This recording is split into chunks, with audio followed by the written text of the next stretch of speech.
Let's be clear. This is not a speech of concession, because concession means to acknowledge an action is right, true, or proper.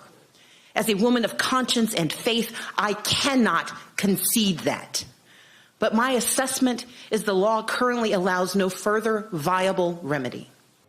Stacey Abrams became a star for the Democratic Party amid her historic run to become governor of Georgia.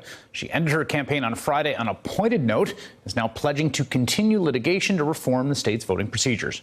Joining me now is Stacey Abrams, 2018 Democratic gubernatorial candidate from Georgia.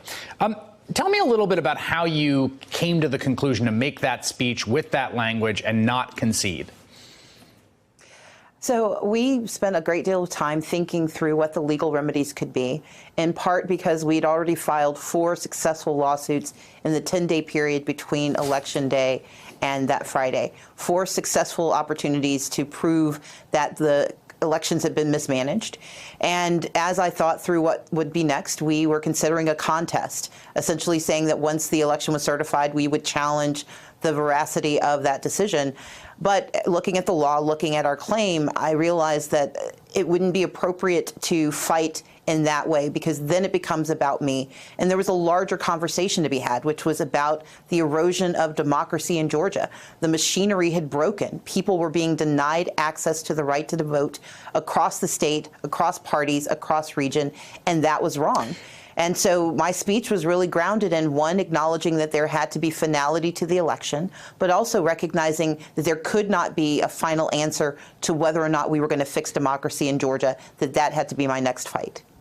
Was the election in Georgia statewide a free and fair election? It was not a free and fair election. We had thousands of Georgians who were purged from the rolls wrongly, including a 92-year-old woman who had voted in the same area since 1968, a civil rights leader. It was not fair to the thousands who were forced to wait in long lines because they were in polling places that were under-resourced. Or worse, they had no polling places to go to because more than 300 had been closed. It was not fair to the thousands that were put on hold with their registrations. And it was not fair to those who filled out absentee ballots, and depending on the county you sent it to, it either was counted or not counted, assuming you received it in time.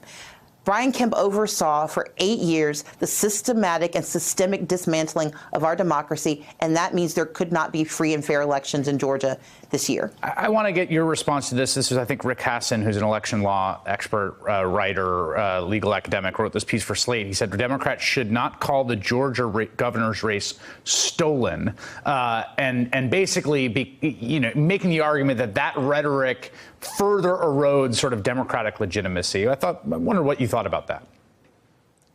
I appreciate the professor's thinking, but coming from the vantage point of talking to thousands of voters who feel like their votes were not counted, their voices were not heard, they've already had their confidence eroded. They've already begun to doubt the integrity of the system. We have a Republican who is getting a do-over election on December 4th because they forgot to put people in his districts that were drawn in 2011 and updated in 2015. He had to take out plat maps and single-handedly find all of the missing voters and then take the state to court to get a new election.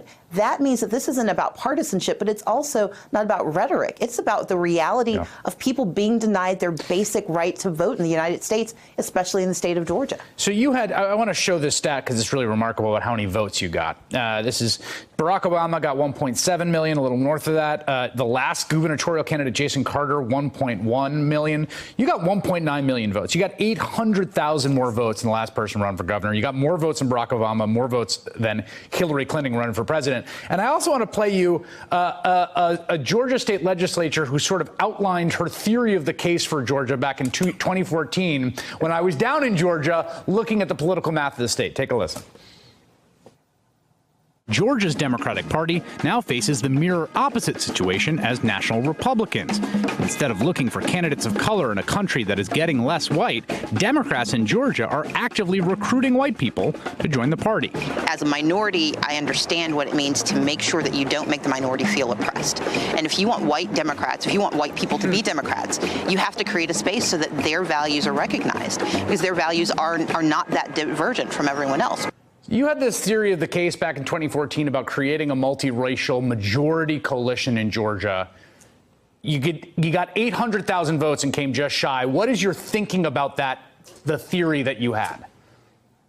It works. We received a higher percentage of white votes, according to exit polls, than any candidate in recent Georgia history. More than President Obama, more than Jason Carter, more than Secretary Clinton, 26%. The average in Georgia had been 23%, and in 2016 it was 21%. So we outperformed. Wow. But we also received a majority, I think it's 80% of Asian American voters, more than 60% of Latino voters, more than 90% of African American voters. We built a multiracial coalition. What we did not have was a fair and free election that allowed every single member of that coalition and others to cast free ballots. And that's really the challenge that faces Georgia today. So what's next for you? We've started an organization called Fair Fight Georgia.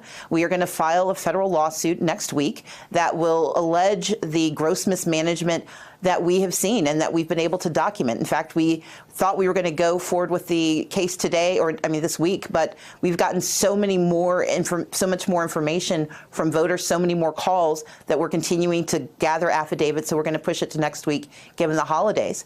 But I'm also going to make certain that we go beyond litigation, that we think about how do we pass legislation that improves voting rights in the state of Georgia, and how do we make certain on the county level that communities are getting the resources they need, but also holding their county election boards accountable for the decisions that are made and the resources that are provided to their communities. I'm duty bound to pass along a question from Senator Amy Klobuchar, who is in the first block of the show, who wants to know if you're going to run for office again. I am indeed. I'm going to take some time off. I've been running for the last 2 years, and we do have to deal with making sure that the integrity of our election system is ready for what I hope will be the onslaught of 2020 when presidential candidates come calling in Georgia for the first time in years, because they need to know that Georgia is a competitive state. And I will decide if I'm going to run in 2020 or beyond, but I am going to run for office again. I think Senator David Perdue, if my math is right, is up in 2020. I'm just throwing that out there. Stacey Abrams, thanks so much for making the time. Chris, thank you so much for having me. I appreciate it. Hey there, I'm Chris Hayes from MSNBC. Thanks for watching MSNBC on YouTube. If you want to keep up to date with the videos we're putting out, you can click subscribe just below me, or click over on this list to see lots of other great videos.